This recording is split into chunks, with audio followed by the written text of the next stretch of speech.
সম্মানিত সদস্যবৃন্দ, আসসালামু আলাইকুম।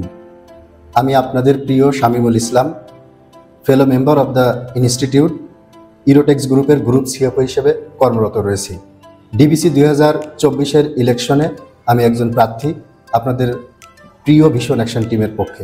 2014 সালে পাশ করার পর থেকেই সিএমের ছাত্রছাত্রী, সদস্যবৃন্দ এবং ইনস্টিটিউটের জন্য কাজ করে যাচ্ছি। উল্লেখযোগ্যভাবে বলতে পারি, যশোরে একটি স্টাডি সেন্টার করবার জন্য সহায়তা করেছি। করোনার মধ্যে আবা charity organization, e commerce platform, placement এবং ইন্ডিভিজুয়াল ক্যাপাসিটিতে সকলের পাশে থাকার চেষ্টা করেছি। তাই ডিবিসির মতো এই বড় প্ল্যাটফর্মে নিজেকে প্রার্থী হিসেবে নিয়ে এসেছি আরও খুব বড় পরিসরে কাজ করবার জন্য। সদস্যদের জন্য এডুটেইনমেন্ট ফেস্ট, সিনিয়র সদস্যদের জন্য কেয়ার ডেস্ক সহ জব প্লেসমেন্ট নিয়ে আপনাদের পাশে থাকতে চাই। তাই আপনাদের কাছে স্বনির্বন্ধ নিবেদন জানাচ্ছি, ডিবিসি 2024-এর নির্বাচনে আমাকে এবং আমার টিমকে ভোট দিবেন, সহযোগিতা করবেন। আমরা 2025 একটি নতুন ডিবিসি পাবো ইনশাআল্লাহ।